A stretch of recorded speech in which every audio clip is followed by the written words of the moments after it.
여러분 안녕하세요. 밤새 잘 주무셨습니까? 오늘도 하루 한 말씀을 통해서 새로운 하루를 주님과 함께 시작하는 복된 시간 되길 바랍니다. 오늘 우리에게 주신 말씀은 욥기 11장입니다. 1절부터 9절까지의 말씀을 제가 봉독해 올리겠습니다. 나마 사람 소발이 대답하여 이르되 말이 많으니 어찌 대답이 없으랴. 말이 많은 사람이 어찌 의롭다 함을 얻겠느냐. 내 자랑하는 말이 어떻게 사람으로 잠잠하게 하겠으며 내가 비웃으면 어찌 너를 부끄럽게 할 사람이 없겠느냐. 내 말에 의하면 내 돈은 정결하고 나는 주께서 보시기에 깨끗하다 하는구나. 하나님은 말씀을 내시며 너를 향하여 입을 여시고 지혜의 오묘함으로 내게 보이시기를 원하노니 이는 그의 지식이 광대하심이라. 하나님께서 너로 하여금 너희의 죄를 잊게 하여 주셨음을 알라.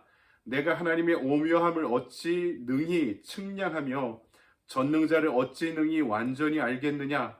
하늘보다 높으시니 내가 무엇을 하겠으며 수월보다 깊으시니 내가 어찌 알겠느냐. 그의 크심은 땅보다 길고 바다보다 넓으니라. 아멘. 주님의 말씀입니다. 주님께 감사드립니다. 이 아침에 우리에게 주신 말씀 가지고 너만 진리를 알고 있느냐라는 제목으로 말씀을 증거하도록 하겠습니다. 오늘 새로운 얼굴 뉴 페이스가 등장합니다. 셋째 친구 소발이 나타나 친구들이 그렇듯이 욥을 신문하고 비난합니다. 그런데 재미있는 것은 세 명의 친구들이 욥에게 말을 건네거나 대화하고 논쟁하는 장면들을 보면 그들의 성격이 드러납니다. 첫 번째 엘리바스는 어떻게 이야기할까요? 4장 2절을 보니까 누가 내게 말을 걸면 너는 짜증스럽겠지. 말을 하지 않으려고 했지만 참을 수가 없다. 이렇게 이야기하죠. 빌닷은 8장 2절에 이렇게 이야기합니다. 언제까지 내가 그런 투로 말을 계속할 때냐. 내 입에서 나오는 말 거센 바람과도 같아서 걷잡을 수 없구나. 소발은 오늘 2절과 3절에서 이렇게 이야기하죠. 세 번역으로 읽어볼까요? 내가 하는 헛소리를 듣고서 어느 누가 잠잠할 수 있겠느냐. 말이면 다인 줄 아느냐. 내가 혼자서 큰 소리로 떠든다고 해서 우리가 대답도 하지 못할 것이라고 생각하느냐. 내가 우리를 비웃는데도 너를 책망할 사람이 없을 줄 아느냐. 이렇게 이야기하죠. 연장자인 엘리바스는 좀 점잖게 충고를 하고요. 빌닷은 좀 더 정지하는 스타일입니다. 그리고 오늘 등장하는 소발은 안하무인입니다. 가장 과격하고 오만한 반응을 보여주고 있죠. 위에서 내려다보며 가르치려고 합니다. 소발은 욥의 이야기를 듣다가 그가 자신의 결백함을 주장하는 것을 듣다가 참지 못하고 개입합니다. 그가 보기에 어리석은 인간이 자신의 짧은 지혜로 하나님 앞에서 자기가 무죄라고 고백하는 것이 주제넘는 일이라고 생각하고 있기 때문입니다. 그래서 4절에서 6절을 보면 이렇게 강조하죠. 역시 세번역 성경입니다. 너는 내 생각이 옳다고 주장하고 주님 보시기에 내가 흠이 없다고 우기지만 이제 하나님이 입을 여셔서 내게 말씀하시고 지혜의 비밀을 내게 드러내 주시기를 바란다. 지혜란 우리가 이해하기에는 너무나도 어려운 것이다. 너는 하나님이 내게 내리시는 벌이 내 죄보다 가볍다는 것을 알아야 된다. 여기서 소발이 세 가지를 지적하자. 첫 번째는 욥이 스스로 생각하기에 흠이 없다고 주장하지만 이것은 가당치 않다. 두 번째, 하나님의 지혜를 인간이 이해하기 너무나 어렵다. 세 번째, 하나님께서는 욥이 지은 죄에 비해서 오히려 가벼운 징벌을 내리신 것이다. 친구가 하기에 매우 대담한 표현이 아닐 수 없죠. 여기에서 두 번째 명제, 인간이 하나님의 지혜를 이해하기 너무 어렵다. 우리의 신앙적으로 여기에 대한 이해는 분명히 있습니다. 바울이 에베소서 3장 18절에서 이렇게 고백합니다. 모든 성도와 함께 그리스도의 사랑의 넓이와 길이와 높이와 깊이가 어떠함을 깨달을 수 있게 되고, 오늘 7절에서 소발이 하는 이야기가 사도 바울의 이야기와 비슷합니다. 하나님의 지혜가 하늘보다 높고 높이를 이야기하고 수월보다 깊고 깊이를 이야기합니다. 땅보다 길고 길이를 이야기하죠. 바다보다 넓다, 넓이를 강조합니다. 하나님의 지혜가 높고 깊고 길고 넓어서 인간이 그 하나님을 이해하는 게 너무나 어렵다. 고난당하고 있는 내가 스스로 결백을 이야기하며 지혜를 논하는 것이 그래서 어찌 가당키나 하는 일이냐 하고 묻고 있는 것이죠. 그 앞에 우리가 보여줄 것은 인간의 무능함과 연약함밖에 없다는 것입니다. 이렇게 욥을 공박하며 비난하던 소발은 욥에게 또한 점잖게 충고도 합니다. 엘리바스, 빌닷, 소발 이 세 명의 친구의 공통점이 있는데요. 그들은 욥을 신문하고 비난한 다음에 반드시 미래에 대한 해결책, 솔루션도 제공하고 있습니다. 병 주고 약 준다는 속담처럼 말이죠. 오늘 소발이 전한 충고는 빌닷이 8장 7절에 내 시작은 미약하였으나 내 나중은 심히 창대하리라 하고 말한 것과 너무나 비슷합니다. 그런데 알고 있습니까? 욥기는 이 말씀에 대항하기 위해 쓰여졌습니다. 너의 시작은 미약하였으나 끝은 창대하리라. 우리의 바람, 이 바람이 반드시 우리의 상황에 일치하는 것은 아니다. 욥기가 그것을 우리에게 전하고 있는 것이죠. 우리가 욥기를 읽다 보면 이 세 친구들의 이야기는 매우 신앙적으로 들리고 욥의 저항과 탄식, 원망의 소리는 비신앙적인 것처럼 들릴 때가 있습니다. 그러나 이 세 바퀴의 논쟁이 다 끝나고 나서 하나님이 개입하시며 등장하실 때 친구들이 아니라 욥의 손을 들어주고 계시다는 것을 우리가 기억해야 됩니다. 옳은 논리가 중요한 것이 아닙니다. 옳은 논리로 아파하고 있는 사람을 지금 정죄하지 말고 그의 반항적이고 공격적인 원망까지 받아주는 사랑이 필요하다는 거죠. 친구들에게 필요한 것은 이론이 아니라 아픔에 대한 진정한 공감의 마음이었던 것입니다. 오늘 말씀을 적용해 볼까요? 첫 번째는 현장이 있어야 된다는 것입니다. 무슨 이야기일까요?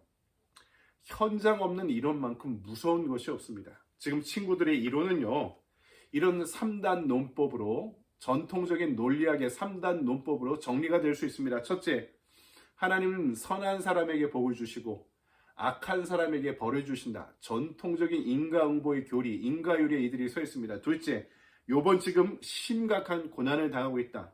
세 번째, 따라서 욥이 죄를 지은 것이 분명하다. 여러분, 교리는 진리를 보존하고 이단과 싸우는 매우 훌륭한 도구가 분명합니다. 하지만 서투른 교리, 사랑을 잃어버린 교리는요, 사람과 신앙을 잡아먹는 무서운 짐승이 되기도 합니다. 역사를 보십시오. 마녀를 사냥하면서 죄 없는 수많은 여인들을, 그것도 지식인 여인들을 죽이지 않았습니까? 또 종교 재판이 얼마나 파괴적인 결과를 가져오기도 했습니까?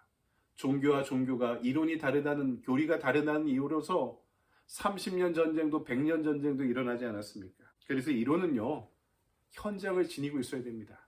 이론은 현장에서 비로소 검증돼야지 건강한 이론이 될 수 있습니다. 교리도 사랑의 현장에 적용되지 않는다면 아무런 소용이 없는 것입니다. 사도 바울이 이야기하지 않습니까? 천사의 말을 한다 하더라도, 산을 옮길 만한 믿음이 있다 하더라도 사랑이 없으면 소용이 없다. 이론이, 교리가 아무리 화려하고 정교하고 굳세어도 사랑의 현장에 적용되지 않으면 소용이 없다는 것입니다. 두 번째, 이 말씀을 우리가 적용할 때 진리가 아닌 일리를 붙잡아야 됩니다. 진리가 뭡니까? 이치가 참된 것입니다. 진리의 반대말은 무리, 이치가 아예 없는 것이죠. 그렇다면 우리가 알고 있는 것은 진리입니까? 무리입니까? 정답은 하나의 이치, 일리입니다. 하나의 이치로서 진리가 내가 품은 것입니다. 왜? 진리는 나한테 있지 않습니다. 특정 교단에 있는 게 아닙니다. 진리는 오직 예수 그리스도에게만 속해 있는 것입니다. 우리가 보는 것은 그 진리의 일면일 뿐이죠. 이소부화에 나오는 장님들이 코끼리를 만지는 것 같습니다.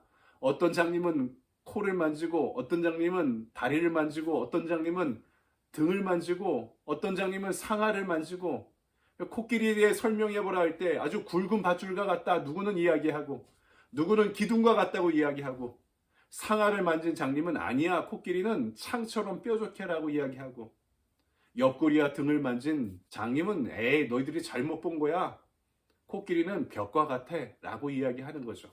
우리가 진리에 대해서 이해하고 받아들이는 것이 그렇다는 것입니다.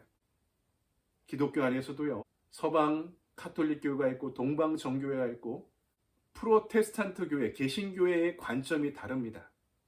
같은 성경과 하나님을 바라봐도 이렇게 관점이 다르다는 거죠. 물론 우리는 종교개혁 이후에 우리 개신교회의 교리가 완성되어 있고 구원이 여기에 있다고 믿고 가장 교리적으로 우리가 진보하고 성숙되어 있다고 믿습니다. 하지만 우리 개신교 안에도요, 교리적 관점이 다 다릅니다. 감리교회가 다르고 장로교회가 다르고 침례교회가 다르고 루터교회가 다릅니다. 그런데 모두가 우리한테만 진리가 있다라고 이야기하면 어떻게 되는 겁니까? 논리적으로 남들은 진리가 없는 무리 또는 비진리가 되어버리는 겁니다. 그래서 우리는 겸손해야 됩니다. 내 깨달음은 하나의 이치, 일리일 뿐입니다. 여러분, 내 깨달음은 하나의 이치, 일리에 불과합니다. 그 일리가 모이고 나눠지며 경험될 때 진리에 가까운 강력한 일리가 되어가는 것이죠. 나에게만 진리가 있다고 하면 그것은 바로 진리 없음, 무리에 가까운 태도와 관점이 분명합니다. 그런 의미에서 보면 욥은 스스로가 일리를 쫓는 자임을 자각하고 있었습니다. 반면에 친구들은 자신들만이 진리를 알고 있다고 교만한 상황이었습니다. 그들이 틀렸습니다. 왜냐하면 정답은 하나님께만, 그리스도에게만 있기 때문입니다. 그래서 우리는 언제나 진리 앞에 겸손해야 됩니다. 남을 가르치는 선생이 되려 하지 말고 그 진리 앞에 고개 숙여 배우려 하고, 내가 품은 진리는 하나의 이치, 일리에 불과해서 다른 사람들의 일리에도 귀를 기울여 갈 때 나와 너의 일리가 모여 진리에 가까운 강력한 이치, 일리가 되어갈 뿐이라는 사실을 기억하시기 바랍니다. 여러분, 이 말씀 묵상하고 또 이 말씀을 도상변, 말씀의 도전, 그리고 나의 상황, 또 이 말씀을 어떻게 내 변화에 적용할 것인가에 대해서 고민하고 적용하는 가운데 말씀 안에 거하는 여러분의 복된 사순절의 기간이 되길 바랍니다. 여러분, 오늘도 좋은 하루 보내십시오. 감사합니다.